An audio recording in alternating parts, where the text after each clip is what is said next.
Step into Value Zone. Value Zone. Hypermart. Patancheru. Hi viewers, welcome to Suman TV. ఈరోజు బేసిక్గా నా దగ్గర ఒక చాలా హ్యాండ్సమ్ పర్సన్ కూర్చున్నారు. సో ఈ రోజు ఈ డార్క్ ఫ్యాంటసీ విత్ మంజుషాలో తన యొక్క డార్క్ ఫ్యాంటసీస్ ఏంటో నేను తెలుసుకోవాలనుకుంటున్నాను. సో మీరు కూడా తెలుసుకోవాలి అనుకుంటే ఇంటర్వ్యూ మొత్తాన్ని స్కిప్ చేయకుండా చూసేసేయండి.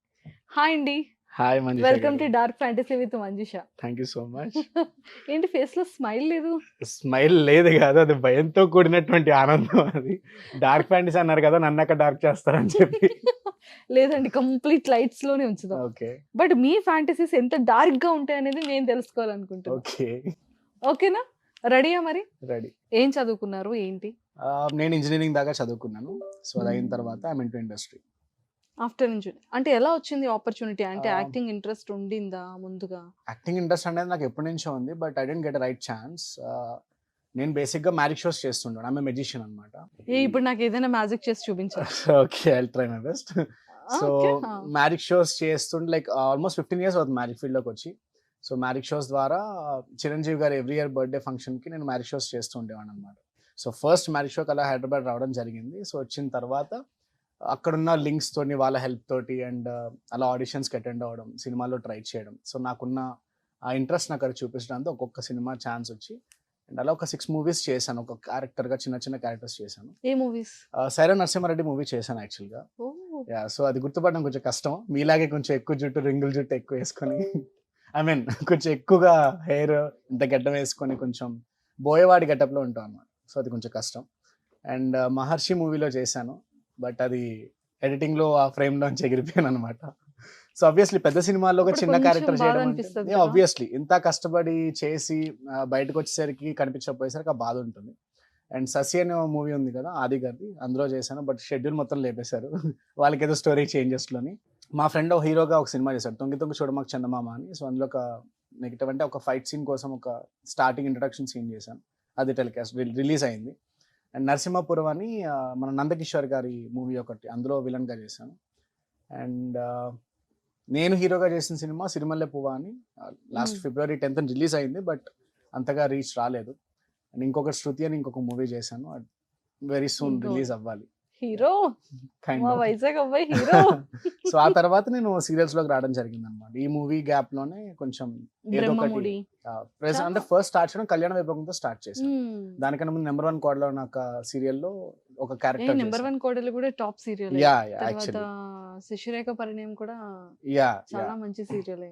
సో నేను చేసిన వాటిలో ఏంటంటే నెంబర్ 1 కోడలో ఒక పిచ్చోడి క్యారెక్టర్ చేశాను, actually mentally retarded person character చేశాను.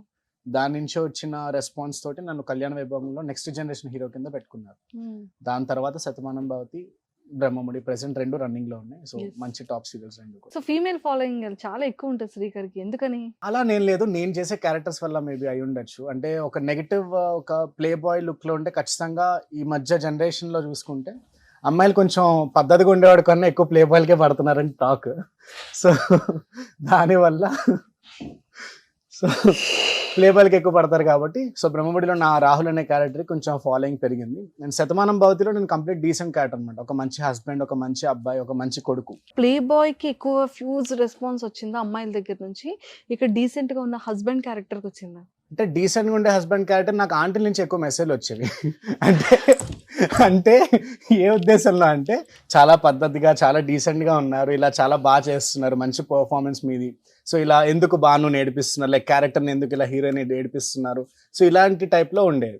బ్రహ్మముడి ఏంటంటే ఎంతసేపు ఎందుకు అమ్మాయిలు వెనక పడతా ఉంటావు, అమ్మాయిలు ఎందుకు వెనక పడతా ఉంటావు, సో ఈ టైప్లో అక్కడ ఆ కాంట్రాస్ట్లో అక్కడ మెసేజ్లు వస్తూ ఉంటాయి. సో ఈక్వల్గా మేనేజ్ చేస్తూ ఉంటారు వాళ్ళు కూడా. సో రెండింటిని ఎక్కువగా తీసుకుంటూ ఉంటారు. ఆంటీని అంటే నా ఉద్దేశం పెద్దవాళ్ళని, లైక్ ఫ్యామిలీ లేడీస్ ఎక్కువగా మెసేజ్ పెడతా ఉంటారని. సీరియల్ క్రేజీగా అన్నారు కాబట్టి మీరు మాత్రం అదే అయ్యా రాసి పెట్టుకోండి ఖచ్చితంగా. ప్రేక్షకుల్లో చూసే వాళ్ళందరికీ, పెద్దవాళ్ళకి దయచేసి నా విజ్ఞప్తి, ఇప్పటికే సుమన్ టీవీ నన్ను చాలా పాపులర్ చేసింది, మళ్ళీ వద్దు. సో ప్రస్తుతానికి బాగానే ఉన్నాలో ఉన్నాయండి. యా సూపర్ అండి. ఇక్కడ ఏముంటే ఇలా వచ్చేసి నేను లోపలేం పెట్టుకోండి, ఏదన్నా మీరు లాగా సగం వేసుకొని రమ్మంటే సగం వేసుకొచ్చినట్టు. ఏదున్నా ఓపెన్ గా చెప్పేస్తాను. అదే నన్ను ఇక్కడ దాకా నిలబెట్టింది, ఇక్కడ దాకా తీసుకొచ్చింది, ఎంతో అనుభవించాను కూడా దాని వల్లే ఓపెన్ గా మాట్లాడడం వల్ల. అవునా? అంటే ఇది ట్రూ. మనం ఏదైనా సరే చాలా స్ట్రైట్ ఫార్వర్డ్ గా చాలా ఓపెన్ గా మనం మాట్లాడేస్తే కొంతమంది పీపుల్ రిసీవ్ చేసుకుంటారు. Yeah. అంటే కొంతమందికే తెలుస్తుంది. బట్ 90% పీపుల్ అంటే ఓపెన్ గా మాట్లాడే వాళ్ళకన్నా అన్ని దాచి హైడ్ చేసే వాళ్ళతోనే ఎక్కువ ట్రావెలింగ్ ఉంటుంటారు. బట్ మీరు ఫేస్ చేసే ప్రాబ్లమ్స్ ఏంటంటే ఇంత ఓపెన్ గా ఉండడం వల్ల? ఇప్పుడు మీరు బాగాలేరు అనుకోండి, బాగున్నారని చెప్పి కొంతమంది నడిపిస్తాను. లైక్ ఎగ్జాంపుల్ చెప్తున్నా, you are looking good, beautiful, but మీకు ఆ డ్రెస్ సెట్ అవ్వలేదని నేను చెప్పాను అనుకోండి, మీరు ఎలా రియాక్ట్ అవుతారు? అంటే డ్రెస్ సెట్ అవ్వలేదు అన్న. ఇప్పుడు డాన్స్ చేసే వాళ్ళు కొంతమంది డ్రెస్లు వేసుకుంటూ ఉంటారు, వెరైటీగా ఉంటాయి. సో అలాంటి ఒక డ్రెస్ అనుకోవచ్చుగా. ఇప్పుడు నేను ఓపెన్ గా చెప్పాను, మీరు తీసుకున్నారా? లోపల ఇంటర్నల్ గా ఒకటి చెప్తా ఉంటది, ఓడి అమ్మ ఇదేంటి ఇలా అనేసాడు అనిపిస్తుంది లేదా మీకు? నేను నిజంగానే అలా కూడా ఆలోచించలేదు. సో అలా కొంచెం ఓపెన్ గా మాట్లాడడం, లైక్ నిజాయితీగా ఏది ఉంటే మనసులో ఏది ఉంటే అది బయటకు చెప్పడం వల్ల ఏంటంటే కొన్ని ఇబ్బందులు ఫేస్ చేస్తూ ఉంటాం. ఏంటి ఏది పడితే అది చెప్తున్నావు అన్నట్టు అంటూ ఉంటారు కొంత. సో అంటే మీరు ఫేస్ చేసేది ఏంటంటే లైక్ మీరు చాలా హర్టింగ్ అనిపించేది అదే నేను ఓపెన్ గా చాలా స్ట్రైట్ ఫార్వర్డ్ చెప్పాను, బట్ ఏంటి ఇంత అంటే నాకు ఇప్పుడు దాకా వచ్చిన అనుభవంతో, లైక్ ఇండస్ట్రీకి వచ్చిన తర్వాత ఎక్స్పీరియన్సెస్ వల్ల ఏంటంటే ఏది ఓపెన్ గా చెప్తే ఎవరికి నచ్చదు. సో ఏదున్నా లోపల ఒకటి ఉన్నా సరే, లోపల బాధ ఉన్నా బయటకు మాత్రం నవ్వుతూ చక్కగా ఎవరేం చేసినా చప్పట్లు కొడుతూ వాళ్ళని పొగుడుతూ ఉంటే అందరూ బాగా రిసీవ్ చేసుకుంటారు. బయటకి ఏదైనా చెప్పామంటే మాత్రం అది అస్సలు తీసుకోరు. ఎప్పుడైనా మీ కొలీగ్స్ అంటే మీ కో యాక్టర్స్ దగ్గర అలా ఏమైనా సఫర్ అయిందా? సఫర్ అవడానికి ఏం లేదు. ఇప్పుడు ఏదైనా స్ట్రైట్ ఫార్వర్డ్ కూడా చెప్పాను Misunderstanding. అంటే అదేంటి ఇలా అనేసి నేను ఒక చిన్న కలుకుమంట లోపల. సో దాని తర్వాత మళ్ళీ క్లియర్ చేసుకుంటూ ఉంటాం, వాడు అంతేరా బాబు, వాడు ఏదన్నా మొహమే చెప్పేస్తాడని వాళ్ళు క్లారిటీ తీసుకుంటారు. సో మోస్ట్లీ అలా జరగదు. ఈ మధ్య కొంచెం కంట్రోల్ చేసుకున్నా కొన్ని అనుభవాల వల్ల. సో దానివల్ల నేను కంట్రోల్ చేసుకున్నా. నేను కూడా ఏంటి కంట్రోల్ చేసుకుంటున్నారు? అంటే లోపల ఒకటి ఉన్నా సరే బయటకి ప్రశాంతంగా అందరితో కలిసిమెలిసి ఉండడం అలవాటు చేసుకుంటున్నాను. సో ఎప్పుడు యాక్టింగ్ లోకి వచ్చారు? 6 years బ్యాక్, 5.5, 6 years ఇప్పుడు 5 కంప్లీట్ years. అవ్వచ్చు. సో అంటే మీకు పర్సనల్ గా ఇన్స్టా నుంచి వచ్చే ప్రపోజల్స్ ఏమైనా ఉన్నాయా? ఇన్స్టా డిజిటల్ మీడియా బయట పీపుల్ లోకి వెళ్ళేటప్పుడు ఉంటాయి. అంటే ఎలా ప్రపోజ్ చేస్తుంటారు? మీరు క్రేజీగా చెప్పండి, క్రేజీగా చెప్తాను. జెన్యున్ గా చెప్పండి, జెన్యున్ గా చెప్తాను. నాకు రెండు కావాలి. జెన్యున్ గా అంటే కామన్, అది ఐ లవ్ యూ అనడం ఐ లవ్ యూ అనేది అనేది కామన్ గా చెప్తారు. So, చాలా- జెన్యున్ గా మీరు ప్రపోజల్స్ అయితే వచ్చని చెప్పారు. ఇప్పుడు Yeah. క్రేజీగా క్రేజీగా చెప్పకూడదు, యాక్చువల్గా బాగోదు. ఎందుకంటే అది డిగ్రేడ్ చేసినట్టు అవుతుంది. It's their own personal opinion and their own personal. ఇప్పుడు నువ్వు అదే mindset. చెప్పండి. సో ఒక్కొక్కరు కొంతమంది ఏంటంటే ఇవాళ నైట్కి ఒకసారైనా పడుకుంటాం అన్నట్టు అడుగుతారు. ఇది మీరు చెప్పన్నదే చెప్పా. క్రేజీగా చెప్పమన్నానండి నేను. క్రేజీగానే అండి. అంటే సో వాళ్ళ డార్క్ ఫ్యాంటసీ అనమాట అది. సో నాతో ఒక్క రోజైనా స్పెండ్ చేయాలని వాళ్ళ డార్క్ ఫ్యాంటసీ. సో అది పెడతా ఉంటాను మెసేజ్. సో లైక్ చూసి నవ్వుకుంటూ ఉంటాను, ఎంత మారిపోయిందిరా ప్రపంచం అనుకుని నవ్వుకుంటా ఉంటాను. అదే ఒక అబ్బాయి ఒక అమ్మాయికి మెసేజ్ చేస్తే వేరేలా ఉంటది. అదే ఒక అమ్మాయి అబ్బాయికి మెసేజ్ చేస్తే ఇలా చూసి నవ్వుకొని ఇలా చెప్పుకుంటూ నవ్వుకుంటా ఉంటాం అంతే.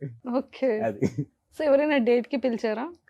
డేట్ కి పిలవడం అంటే లైక్ నేను అంత టైం తీసుకోను బేసిక్ గా. ముందే వెళ్ళిపోతారు. I'm busy with my own works అనమాట. ఎప్పుడైనా ఖాళీ ఉంటే ఫ్రెండ్స్ తో ఎక్కువగా చిల్ అవుతా ఉంటాను, లైక్ ఎక్కువగా బయట స్పెండ్ చేస్తూ ఉంటా టైం. అంతవరకు పెళ్లి చేసుకుందాం అని పెడతా ఉంటారు మెసేజ్లు, లవ్ అది చేద్దాం, ఓకే. లవ్ చేస్తా అని పెడతా మ్యారేజ్ ఉంటారు, ఐ లవ్ యూ అని పెడతా ఉంటారు, కామెంట్స్ లో పెడతా ఉంటారు. సో కొంతమంది ఇంకా పర్సనల్ గా వాళ్ళకి ఇంకా ఆపుకోలేక చూసిన ఎక్సైట్మెంట్ లేకపోతే వాళ్ళకి అకౌంట్ ప్రొఫైల్ దొరికిన ఎక్సైట్మెంట్ లో కొంతమంది అలా పెడతా ఉంటారు. It's their choice. వాళ్ళు అలా అనుకుంటున్నారు. అలా అని చెప్పేసి మనం ఏదో వాటిని పబ్లిక్ చేయడమో లేకపోతే అదేదో మనం గొప్పగా ఫీల్ అవ్వడం అని కాదు. సో ఇలాంటివి కూడా వస్తూ ఉంటాయి. అంటే యాజ్ ఎ బాయ్ గా ఒక్క రోజు ఇలా వచ్చి ఇలా ఉంటావా ఇలా అడుగుతారు కదా, అంటే బాయ్స్ కి అంటే ఏమనిపిస్తుంది అలా అంత ఓపెన్ గా ఒక అమ్మాయి అడిగేటప్పుడు? It all depends on person అంటే అన్నమాట. ఒక్కొక్క బాయ్ ఒక్కొక్క అంటే ఎలా థింక్. ఇప్పుడు ఒక బాయ్ అంటే దొరికిందే ఛాన్స్ రిప్లై పెట్టడం, కొంతమంది ఫ్లర్ట్ చేస్తారు, కొంతమంది రిటర్న్ ఎలా మాట్లాడతారు, కొంతమంది ఏంటంటే అకౌంట్ బ్లాక్ చేస్తారు, కొంతమంది ఇదేంటి కరెక్ట్ కాదని వెళ్తా ఉంటారు. నేనేంటి నాలాంటి వాడు ఏంటంటే మా అమ్మకి చెప్తా ఉంటాను. నేను మా అమ్మకి చెప్తా, అమ్మ చూడు మెసేజ్ ఇలా పెట్టారు, మా అమ్మ నవ్వుకుంటా ఉంటది. అవునా? ఆంటీకి ఇవన్నీ మమ్మీ డాడీకి నేను చేసే ప్రతిదీ తెలుసు అన్నమాట. Like I'm so open to, అంటే వాళ్ళకి నాతో ఉన్న బాండింగ్ చాలా ఎక్కువ. సో చాలా ఫ్రీగా మాట్లాడుకుంటాం, చాలా జోక్లు వేసుకుంటాం. Like they are mostly my friends అనమాట. పేరెంట్స్ కన్నా ఎక్కువ ఫ్రెండ్స్ లాగా ఉంటారు.